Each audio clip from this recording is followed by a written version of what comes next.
Haleluya. Apa yang dikatakan firman Tuhan, bahwasanya kerajaan sorga bukan berdasar pada perkataan, tapi berdasar pada kuasa, genap pada sidang pertama. Mereka senantiasa mengalami kuasa Tuhan.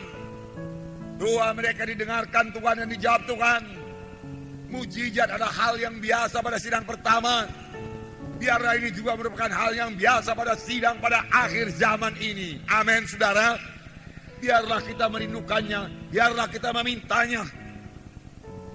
Karena semua itu adalah perbuatan Roh Kudus yang masih bekerja sampai sekarang ini.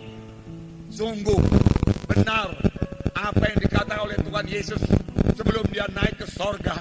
Tetapi kamu ini tunggulah di Yerusalem, sehingga kamu diperlengkapi dengan kuasa dari Maha Tinggi.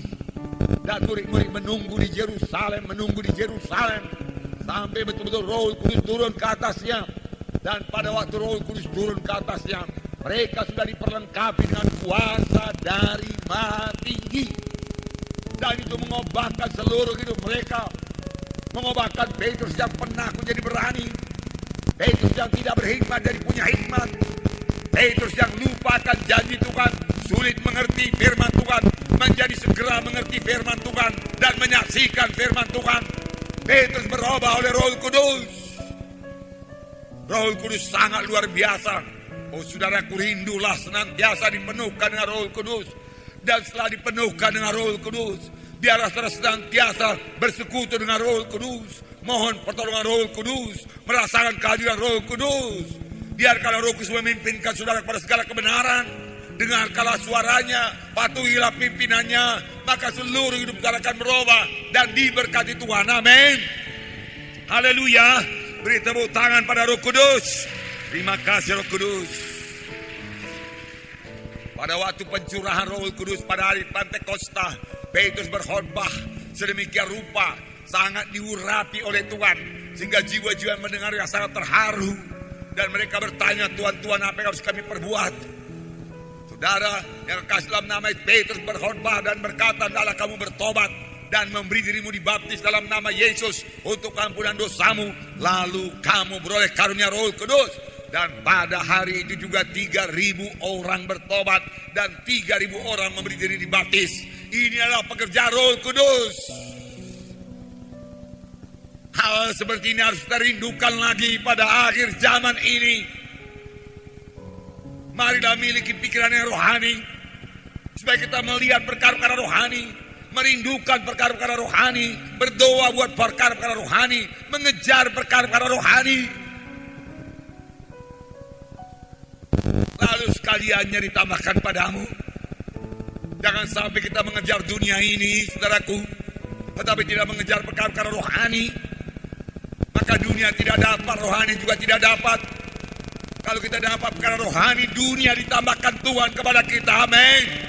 Haleluya, saudaraku. Puji Tuhan. Petrus berkhotbah. Petrus tidak takut lagi. Mula-mula dia menyembunyikan diri, tapi Roh Kudus mengubahkan Petrus. Petrus berani.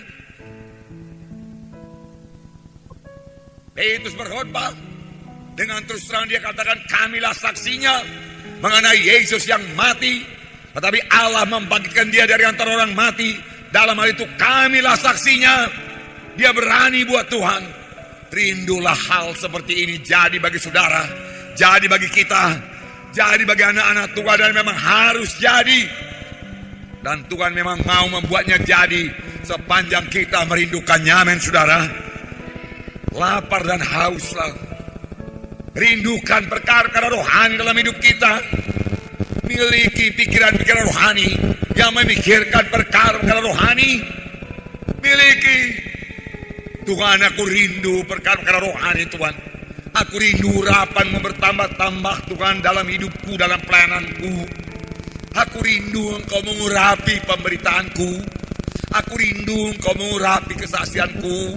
Aku mau bertambah-tambah mengerti akan firman Tuhan. Aku bawa kuasa mulia meletakkan tangan seorang sakit, orang itu sembuh. Tuhan, aku mau Tuhan meletakkan tangan dan mengusir setan dalam nama setan itu pergi. Aku mau Tuhan mujizatmu terjadi dalam pelayananku. Aku rindu Tuhan pencurah Roh Kudus jaya dalam KKS-ku. Biar Roh Kudus dicurahkan karena firman-Mu berkata di mana ada Roh Kudus ada kebebasan. Rindukan, minta. Firman Tuhan berkata tidak ada padamu karena kamu tidak minta. Oh saudaraku, marilah jadi orang-orang rohani yang merindukan perkara-perkara rohani. Amin. Haleluya, rindulah perkara-perkara rohani. Terima kasih Tuhan Yesus, terima kasih. Kemudian beberapa waktu kemudian Petrus berjalan ke bait gerbang indah. Apa yang terjadi? Dia melihat seorang yang lumpuh di situ. Dan Petrus dengan yakin berkata, emas dan perak tidak ada padaku, tapi apa yang ada padaku berikan padamu. Dalam nama Yesus Kristus orang Nazaret, bangkit dan berjalan. Lalu Petrus mengangkat tangan kanan orang itu, membantunya berdiri. Seketika juga orang itu sembuh. Mujizat Tuhan terjadi. Apakah ini karunia rohani mulai bekerja pada Petrus? Oh, rupanya setelah baptisan Roh Kudus ada lagi berkat yang lain. Bukan hanya kuasa untuk bersaksi, ada karunia Roh Kudus. Ada 9 karunia Roh Kudus. Apakah yang bekerja pada waktu Petrus membangkitkan orang tembok ini? Yang bekerja adalah karunia mengadakan mujizat, karunia iman, karunia menyembuhkan, sekaligus bekerja bersama-sama.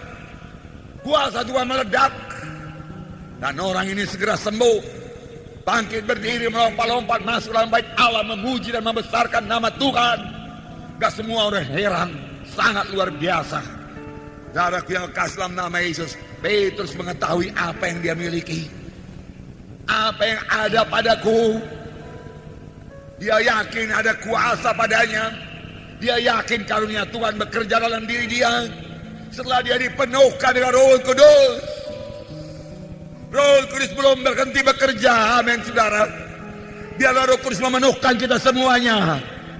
Biar karunia Roh Kudus bekerja pada kita. Amin. Masih ada karunia perkataan hikmat, karunia perkataan pengetahuan, saudaraku. Karunia berbahasa roh, mengartikan makna roh itu. Karunia membedakan roh masih ada, saudaraku. Karunia iman, karunia mujizat, karunia menyembuhkan masih ada, saudaraku. Karunia nubuat masih ada. Masih bekerja itu semua untuk kepentingan bersama, untuk membangun kerajaan Allah. Tuhan mau mengerjakan dalam hidup saudara. Rindulah, kejarlah, mintalah. So akibatnya sesudah orang tembok itu sembuh, 5.000 orang lagi dibawa masuk dalam kerajaan sorga. 5.000 orang bertobat, 5.000 orang menjadi percaya. Gereja pertama bertumbuh dengan pesat. Amin saudara. Mari rindukanlah ini, saudaraku, rindukanlah. Rindukan. Mari bersaksi dengan berani. Mari bergerak. Biar KKS bergerak untuk menginjil. Biar pemimpin KKS memimpin anggotanya untuk bergerak mencari jiwa-jiwa yang terhilang. Inilah waktunya. Banyak orang keberatan di luar sana. Banyak orang keletihan di luar sana. Banyak orang khawatir di luar sana dengan segala krisis ekonomi. Mereka khawatir apa yang akan terjadi besok, apa yang akan terjadi lusa. Yang saya tahu satu perkara yang pasti, ini hari sudah dimulai sidang umum MPR. Bagian kita anak-anak Tuhan yaitu berdoa. Amin saudara, berdoa. Terus terang saya katakan kepada saudara, yang paling perlu bagi kita, yang paling perlu kita doakan, bukanlah mengenai krisis moneter ini. Saudaraku, yang paling perlu kita doakan yaitu satu pemerintahan yang baik dan jiwa-jiwa bertobat. Dengan segala krisis tekanan sekarang ini, biarlah hal tersebut membawa mereka mencari Tuhan dan berserah bersandar kepada Tuhan. Biarlah Tuhan memberikan pemerintahan yang baik, yang bersih, saudaraku. Dan biarlah Tuhan, saudaraku, bekerja dalam hal ini. Karena firman Tuhan berkata, kamulah imam-imam, bangsa yang terpilih, imam yang berkuasa, dan tanah airmu di sorga. Firman Tuhan berkata, kita adalah penduduk sorga, bukan penduduk dunia ini. Kita yang sementara saja di dunia ini, tetapi dalam sementara kita di dunia ini sebelum Tuhan Yesus memanggil kita, kita perlu berbuah lebat, kita perlu bersaksi, kita perlu mengerjakan pekerjaan Tuhan, kita perlu membangun gereja, kita perlu berkorban. Sehingga nanti kita menerima pahala-pahala daripada Tuhan, masuk dalam kerajaan yang kekal. Dalam hal itu kita bisa berdoa, sama sebagaimana dikatakan oleh firman Tuhan, supaya kamu boleh beribadah dalam keadaan aman, tenteram, dan terhormat. Pemerintahan yang baik dapat memberikan hal tersebut. Dan kepada orang dunia ini kita doakan, saudaraku, supaya mereka mulai mencari Tuhan dan bertobat. Supaya segala roh keserakahan, banyak yang serakah, saudaraku, pada zaman krisis ini juga, saudaraku, yang mau menimbun harta bagi dirinya, mereka sadar dan bertobat dan mulai mengasihi rakyat kecil, mengasihi, bawa mereka kepada pertobatan. Demikian juga kita sebagai anak-anak Tuhan, kita perlu mengasihi. Biar hati kita tergerak oleh belas kasihan. Apa yang kita perbuat, yang paling perlu bagi mereka keselamatan. Saudaraku yang kekasih dalam nama Yesus, semalam saya menangis di hadapan Tuhan. Pada waktu hari panas terik, di luar sangat panas, dan saya dalam kamar saya. Memang ada AC, saya tenteram. Tapi kemudian saya ingat jiwa-jiwa di luaran sana. Tuhan, bagaimana dengan jiwa-jiwa di luar sana yang punya rumah atap seng yang rendah dan tidak punya asbes, Tuhan. Mereka sangat kepanasan ini, Tuhan. Bagaimana saya boleh membantu mereka, Tuhan? Saya katakan, Tuhan, kasihanilah mereka, Tuhan. Kalau boleh, Tuhan, Engkau redakan panas ini. Tetapi kemudian saya berpikir yang terpenting bagi mereka bukanlah hal tersebut. Yang terpenting bagi mereka yaitu mengenal Yesus sebagai Tuhan dan Juru Selamatnya. Karena neraka jauh lebih panas daripada atap seng, daripada panas 35 derajat sekarang ini, saudaraku. Jauh lebih panas neraka itu. Ditambah lagi ulatnya tidak mati, cacing-cacing itu tidak mati, dikatakan, saudara. Sengsara kekal selama-lamanya. Biarlah kita sentakkan mereka dari api neraka, bawa mereka kepada sorga yang kekal. Beranilah bersaksi, amin, saudara. Saudaraku yang kekasih dalam nama Yesus.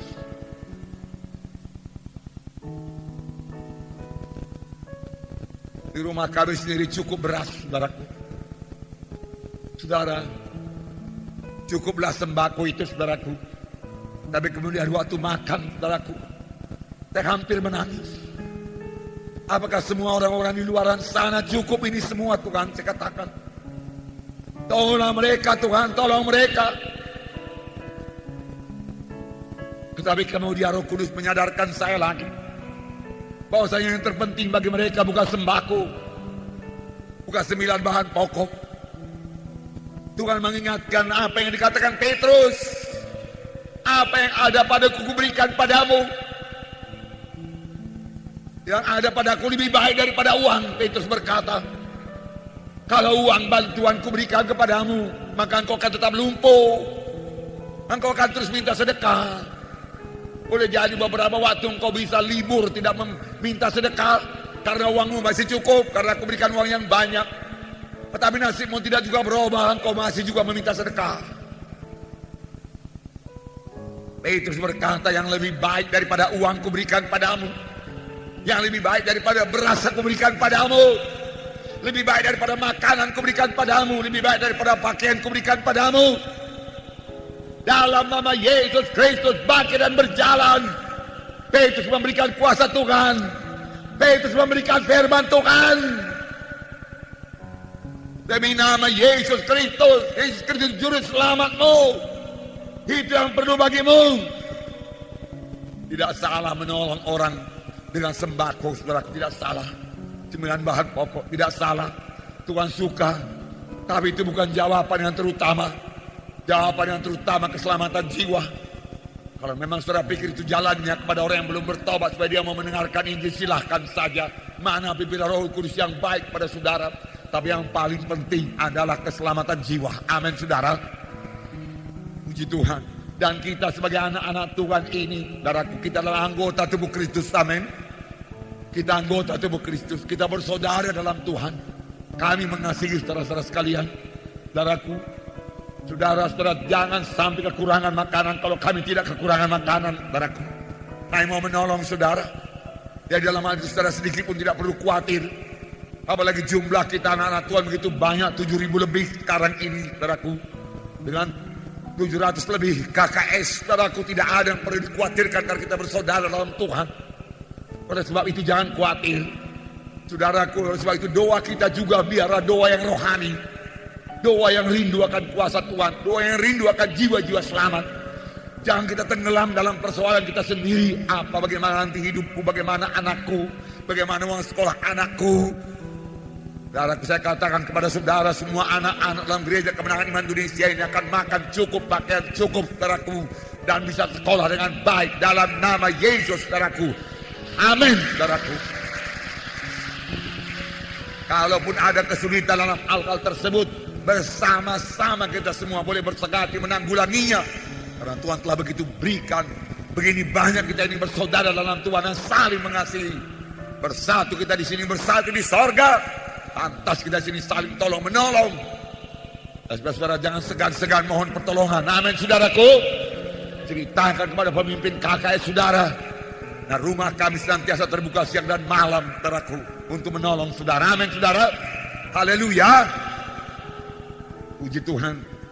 Dan sekarang pertemuan kaum bapa sekitar 250 orang lebih, saudaraku. Kami kaum bapa akan bersama-sama menanggulangi setiap persoalan yang terjadi dalam gereja Kemenangan Iman Indonesia ini. Amin. Haleluya. Pujilah Tuhan, saudaraku. Jadi tidak perlu khawatir, tidak perlu khawatir. Kalau gejolak nanti bertambah sulit, kita memiliki Tuhan yang hidup, saudaraku. Apakah gunanya Tuhan menuliskan bahwasanya Tuhan memberi makan Elia dengan burung gagak? Berarti Tuhan berkata, tidak ada padaku jalan buntu, anakku. Tuhan berkata, jangan kamu khawatir, anakku. Yang perlu engkau mengerjakan pekerjaanku, Tuhan berkata. Karena saudaraku, yang sungguh-sungguh mengerjakan pekerjaan Tuhan, yang sungguh-sungguh bersaksi pada akhir zaman ini dengan mengasihi Tuhan dan mengasihi jiwa-jiwa, jumlahnya sudah langka, saudaraku. Banyak mementingkan kepentingan diri sendiri saja. Marilah kita mencari kepentingan Tuhan. Jangan kita tenggelam dengan kepentingan kita sendiri, saudaraku. Biar roh kita senantiasa menyala-nyala sama sebagaimana sidang pertama. Mereka tidak berhenti lagi bersaksi, saudaraku. Tidak berhenti. Maka mereka bersaksi dengan berani, dengan berani. Puji Tuhan, saudara.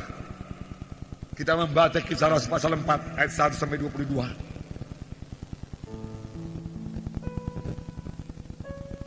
Kisah Rasul pasal 4 ayat 1 sampai 22. Saya membaca satu ayat, saudara baca satu ayat. Bukalah kitab saudara, halaman 154.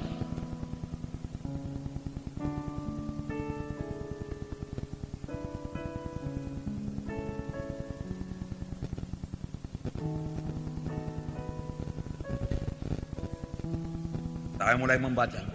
Ketika Petrus dan Yohanes sedang berbicara kepada orang banyak, mereka tiba-tiba didatangi imam-imam dan kepala pengawal bait Allah serta orang-orang Saduki.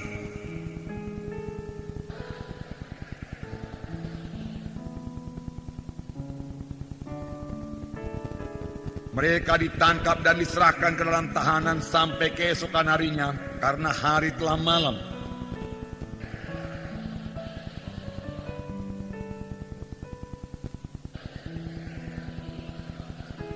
Pada keesokan harinya pemimpin-pemimpin Yahudi serta tua-tua dan ahli-ahli Taurat mengadakan sidang di Yerusalem.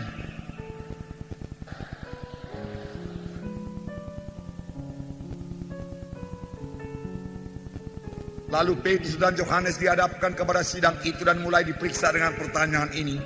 Dengan kuasa manakah atau dari siapakah kamu bertindak demikian itu?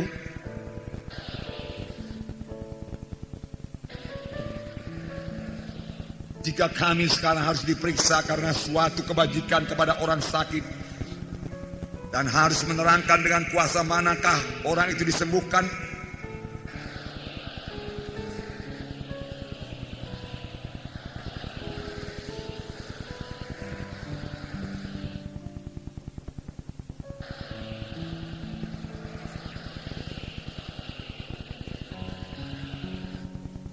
Yesus adalah batu yang dibuang oleh tukang-tukang bangunan, yaitu kamu sendiri. Namun ia telah menjadi batu penjuru.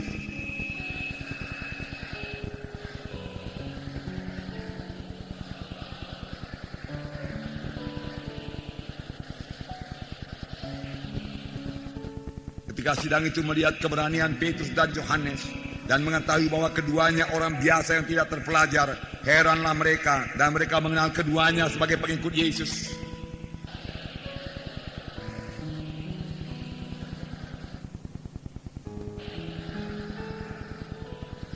Dan setelah mereka menyuruh rasul-rasul itu meninggalkan ruangan sidang, berundinglah mereka.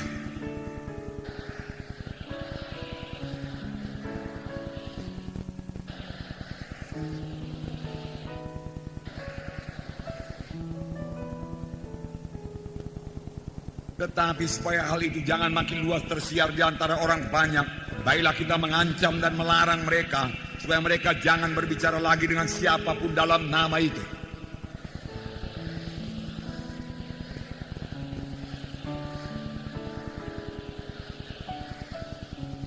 Tapi Petrus dan Yohanes menjawab mereka, silakan kamu putuskan sendiri manakah yang benar di hadapan Allah, taat kepada kamu atau taat kepada Allah.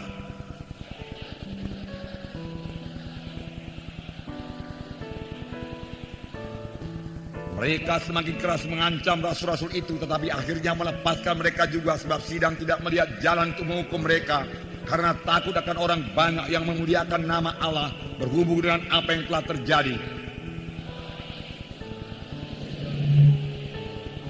Amin. Puji Tuhan, saudaraku. Saudara, kesembuhan ini segera menimbulkan kemarahan setan. Setan marah buat pemberitaan Injil. Setan tidak suka Injil diberitakan. Setan tidak suka jiwa-jiwa diselamatkan. Apalagi setan tentu tidak suka jiwa-jiwa menerima mujizat Tuhan, disembuhkan. Dan setan takut kepada nama Yesus. Oleh sebab itu, imam-imam tanpa sadar mereka telah dipacu oleh setan. Sebab imam-imam berkata, mari kita larang supaya mereka jangan lagi berbicara di dalam nama Yesus. Di dalam nama Yesus. Karena setan tahu bahwa saya dalam nama Yesus ada kuasa. Tetapi juga setan sangat marah. Karena di sini dikatakan, di dalam ayat 4 dikatakan, dalam ayat 2, orang-orang itu sangat marah karena mereka mengajar orang banyak dan memberitakan bahwa dalam Yesus ada kebangkitan dari antara orang mati. Ini sangat dibenci oleh setan. Jiwa-jiwa mengetahui ada kebangkitan dari orang mati. Tetapi dengan sukacita saya memberitahu kepada saudara, dan inilah pengharapan yang terutama, iman yang terutama bagi tiap-tiap anak-anak Tuhan, bahwa saya dalam Yesus kita ini semua akan dibangkitkan, akan hidup dalam satu hidup yang baru dengan tubuh yang mulia. Amin.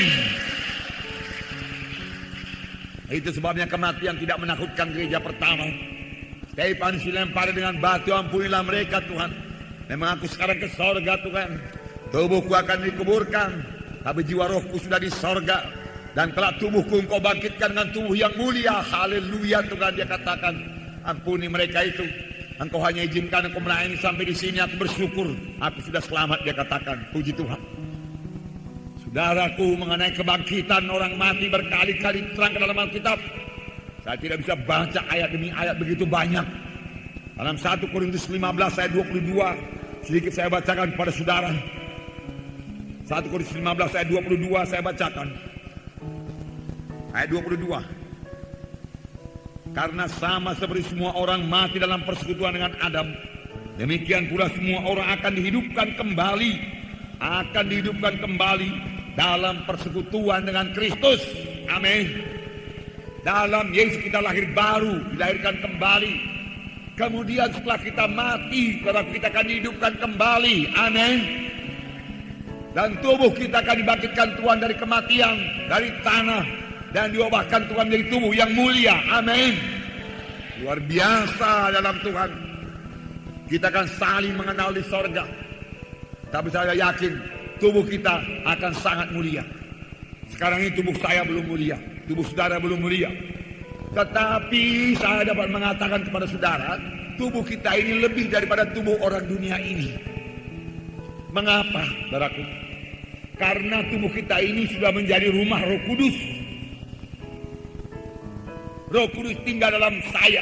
Tubuh saya rumah Roh Kudus, yang selalu dijaga oleh Roh Kudus, dibersihkan oleh Roh Kudus, saudaraku, direparasi oleh Roh Kudus. Sama seperti saya mereparasi rumah tempat tinggal saya kalau rumah itu bocor. Saya reparasi. Apalagi Roh Kudus tinggal dalam saya, maka Roh Kudus mereparasi tubuh saya ini. Dan saya yakin, saudaraku, saya boleh memakai tubuh saya ini, saudaraku. Saya bisa tinggal dalam tubuh saya ini untuk mengerjakan pekerjaan Tuhan lebih banyak lagi. Amin. Saya tidak mau memakai tubuh saya menjadi alat dosa, tidak. Saya tidak mau mengikuti kehendak daging saya, tapi dengan roh saya mematikan kehendak daging itu. Dan saya boleh berjalan dalam roh, dan tubuh saya ini boleh berguna buat Tuhan. Terlebih-lebih dalam menerima perjamuan suci yang pada hari ini akan kita terima. Saya selalu berkata kepada Tuhan, pegang roti, terima kasih Tuhan buat tubuhmu ini, Tuhan, yang kau berikan bagi saya, kau serahkan bagi saya. Tuhan, aku satu meja dengan engkau sama seperti murid-murid pada malam yang terakhir sebelum kau disalibkan, Tuhan. Tuhan, ku terima tubuhmu, Tuhan. Memberkati tubuhku ini, Tuhan, yang banyak kekurangannya, Tuhan, banyak kelemahannya. Karena lahir dalam dosa dan telah dirusak oleh dosa. Tapi Roh Kudus memperbaikinya, dan tubuhmu ini memberkatinya. Demikian ku terima darahmu, Tuhan, menyucikanku, Tuhan Yesusku. Dan darahmu berkuasa, darahmu imun. Maka darahmu akan membentengi aku dari kanker, tumor, penyakit-penyakit jahat lainnya. Balas sampah tidak bisa menjamah dalam nama Yesus. Dan saya yakin firman Tuhan berkata, sama sebagaimana imanmu, jadilah padamu. Amin. Saudaraku, oleh sebab itu jangan anggap itu roti biasa, anggur biasa. Jangan anggap itu upacara.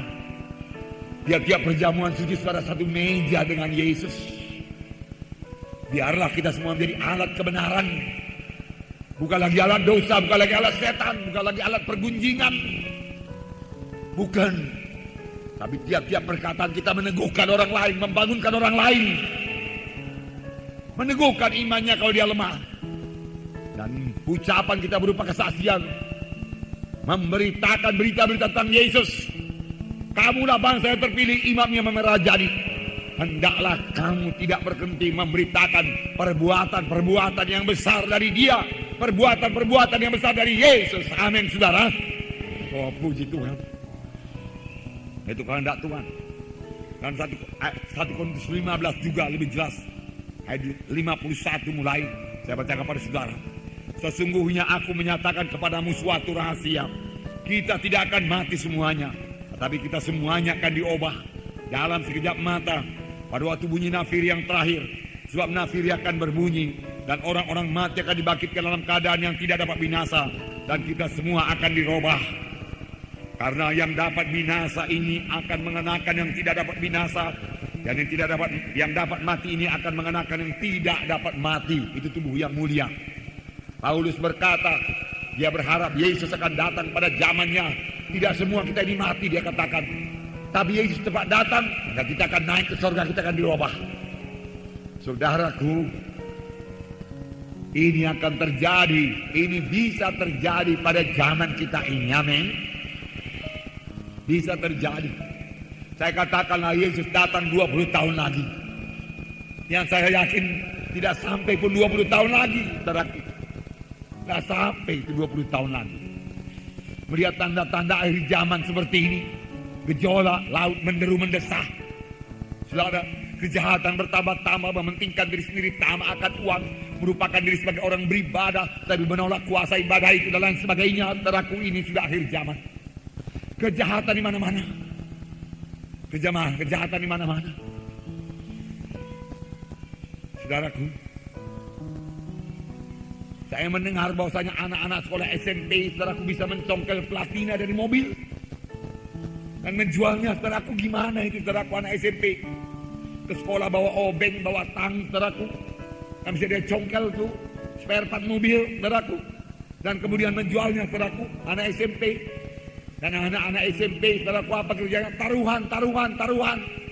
Taruhannya apa? Mereka mulai berjudi. Mereka tahu, saudaraku, kapan pertandingan sepak bola internasional, mereka tahu. Saya nggak tahu. Saudaraku, misalnya sajalah ada klub Juventus, ada klub Barcelona, atau Inter Milan, yang lain, mereka tahu kapan bertanding. Karena dimasukkan dalam TV barangkali. Kemudian mereka berkata, pastilah Inter Milan menang. Tidak, Juventus yang menang. Lalu mereka taruhan 10.000, 20.000. Lalu apa mereka perbuat? Mereka nonton sampai tengah malam. Tidak belajar lagi. Berharap yang dijagokannya itu menang. Dan kalau kalah, besoknya mereka ke sekolah bawa uang. Bayar saudaraku taruhannya, saudaraku. Tetapi taruhan tidak berhenti sekali. Mereka bertaruh lagi karena ketagihan. Saudaraku, yang kalah berusaha untuk menang kembali, yang menang kepingin menang kembali, saudaraku. Itu roh judi namanya, roh judi yang tidak pernah diberkati Tuhan, saudaraku. Saudara, larang anak-anak kita ikut demikian. Inilah dunia. Ditambah lagi, saudaraku, di luar sekolah, tidak jauh dari pagar itu, saudaraku, orang sudah menjual ganja, saudaraku. Saudara yang kekasih dalam nama Yesus, ini yang terjadi pada zaman sekarang ini. Belum lagi di luar sana. Saya tidak tahu apa yang terjadi di disko-disko itu karena saya tidak pernah masuk dan tidak akan masuk, saudaraku. Segala kejahatan, saudaraku. Yesus mau datang. Pada waktu kamu lihat semua keadaan itu, pandanglah kepada Yesus. Jatuh cintalah pada Yesus, saudaraku. Jangan terlibat dalam perkara demikian. Jangan ambil barang rampasan. Tadi pagi saya masih baca dalam Mazmur 62. Di situ dikatakan, hanya dekat Allah saja aku tenang. Daripadanya lah keselamatanku. Tuhanlah kota bentengku, penyelamatku, gunung batuku. Orang-orang jahat mau membunuh, dia katakan. Mereka terus-menerus menyerang, mau merobohkan, sebagai orang mau merobohkan dinding yang sudah miring, dia katakan. Tapi Tuhan penyelamatku. Dan dia katakan, setan mau menjatuhkan kita daripada kedudukan yang tinggi. Jangan mau. Kedudukan saudara mulia sebagai anak-anak Tuhan. Jangan turun dari situ, amin. Mulia menjadi anak Tuhan, amin. Dan saudara akan dibangkitkan, amin. Tidak semua akan mati. Yesus bisa datang. Kalau 20 tahun lagi masih banyak kita ini tinggal di sini, amin, saudara. Ya, boleh jadi beberapa orang sudah berangkat, saudaraku. Dan kalau 20 tahun lagi, saudara berumur 40 tahunnya, sekarang 50 tahun sekarang, saudaraku, saudara masih bisa jumpa Tuhan tengah awak-awak. Kalau 20 tahun lagi, kalau 10 tahun lagi gimana? Kalau 5 tahun lagi gimana? Saudara, karena 6.000 tahun sudah berlalu.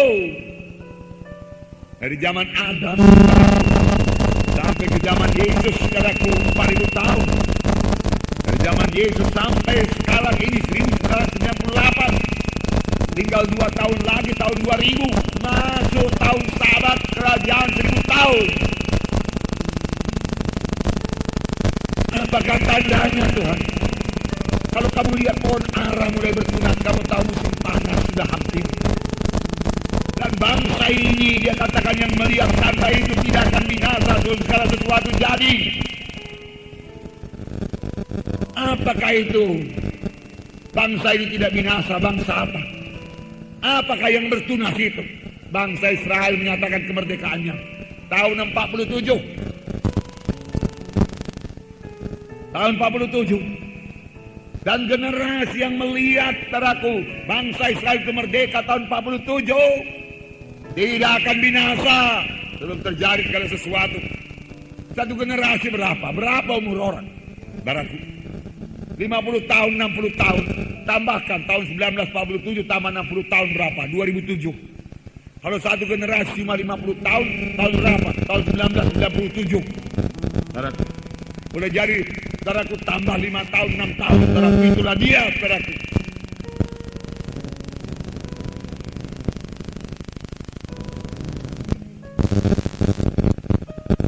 Bukankah ini pekerjaan Roh Kudus? Saudara, ribuan kematian ini, saudara, ambil penuh sampai ke belakang, kematian kedua penuh sampai ke belakang. Demikian penuh di Medan Timur, demikian penuh di Medan Kota, di mana saja kita bertemu penuh dengan jiwa-jiwa. Tuhan mengirim jiwa-jiwa. Pekerjaan siapa itu? Bukan pekerjaan saudara, bukan pekerjaan saya. Bukan pekerjaan manusia itu. Terhadiri kebaktian doa syafaat, terhadiri doa semalaman, mereka bersemangat berdoa, doa mereka tidak kendor, mereka berdoa saudaraku dengan sangat lancar, sangat berkuasa, yang baru-baru selamat berdoa dengan bergairah kepada Tuhan. Pekerjaan siapa itu? Apakah bisa pelajaran training mengenai doa membuat mereka berdoa demikian? Itu pekerjaan Roh Kudus.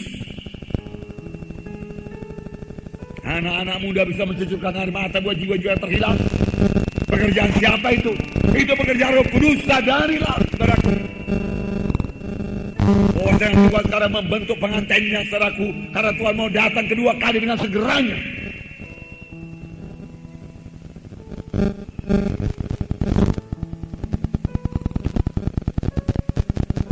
Saudara, Tuhan genapkan masa kesombongan. Tuhan genapkan masa orang kafir, saudara. Tuhan datang dan Tuhan akan membalas semua kepada orang yang sombong, saudara. Haraplah saudara mengerti Roh Kudus dalam memimpinkan saudara. Tidak semua kita akan mati. Kami sebagian akan diubahkan bertemu Tuhan di awan-awan dengan tubuh yang mulia. Pada waktu nafiri Tuhan ditiup, Tuhan datang dengan sorak. Tuhan tidak sampai ke bumi pada waktu itu, hanya di angkasa, dan kita bertemu dengan Tuhan di angkasa. Kemudian 7 tahun kita di sorga, kemudian turun ke bumi padaku bersama-sama dengan Yesus. Dan dalam peperangan Armagedon Tuhan musnahkan semua musuh-musuh Tuhan. Lalu Tuhan mendirikan kerajaan 1000 tahun di dunia ini, dan kita memerintah 1000 tahun di dunia ini. Di dunia ini 1000 tahun memerintah. Dunia makmur, nggak ada krisis moneter. Itu makmur sebab-makmurnya. Maukah saudara itu di dalamnya? Maukah saudara memerintah di dalamnya? Inilah saatnya saudara mempersiapkan diri, amin. Dengan berjalan dalam Roh Kudus. Berapa banyak saudara bawa buat Tuhan? Ini berapa banyak persembahan saudara buat Tuhan? Berapa banyak persembahan yang paling indah, yaitu jiwa-jiwa. Dalam pertemuan kaum bapa, saya suka cita kaum bapa mulai bersaksi. Ayo kaum muda, jangan ketinggalan. Kaum ibu, jangan ketinggalan. Minggu yang lalu sekitar 10 orang bertobat, jiwa baru dan kebaktian kaum bapa. Minggu semalam 9 orang datang. Saudaraku, untuk menerima sebagai Tuhan dan Juru Selamatnya, saudara. Dan kaum bapa, saya katakan ada tugas kita untuk melayani, memimpin keluarga kita. Oleh sebab itu datang terus kemari, saudara, dilengkapi. Saya memberikan firman Tuhan yang simpel sederhana kepada mereka, mudah ditangkap dengan sikap. Saudara, yang menjadi pegangan bagi mereka, Tuhan. Buat mereka berak dalam Tuhan. Amin, saudara. Nah, puji Tuhan. Tapi yang terangkat nanti jumpa Tuhan di awang-awang hanyalah orang yang sudah lahir baru, saudara. Yang belum lahir baru tidak. Yang sudah bertobat, menerima sebagai Tuhan dan Juru Selamat. Oleh sebab itu, hendaklah kamu menyesal dan bertobat. Menyesal dan bertobat. Baik anak-anak Tuhan yang masih saudaraku suka dosa, inilah saatnya saudara bertobat. Menyesal sungguh-sungguh. Tidak ada waktu lagi untuk berlambat-lambat sekarang. Firman Tuhan berkata dalam Ibrani 12 itu, inilah saatnya membuangkan semua pikulan-pikulan berat dan dosa-dosa yang mudah menjerat kita. Inilah saatnya membuangkan semua supaya kita berlari dengan cepat dalam perlombaan yang diwajibkan bagi kita untuk mencapai sasaran panggilan Tuhan dalam hidup kita, supaya kita berbuah lebat dan kita sendiri berubah menjadi seperti Yesus. Amin. Ini bukan saatnya lagi cengeng, berarti. Ini bukan saatnya lagi tidak mengampuni, berarti. Ini bukan saatnya lagi menuntut. Ini bukan saatnya lagi mengkritik, menggunjing, nerahu. Oh, jiwa-jiwa perlu diselamatkan. Ini saatnya kerja. Ini saatnya bergerak. Ini saatnya pemimpin KKS bawa anggota keluar menginjil. Ini saatnya pemuda-pemudi keluar menginjil. Ini saatnya kaum bapak keluar menginjil. Dan kami dapati ada 15 desa, kota yang akan dibuka, yang segera kita buka selesai sidang umum MTR. Haleluya.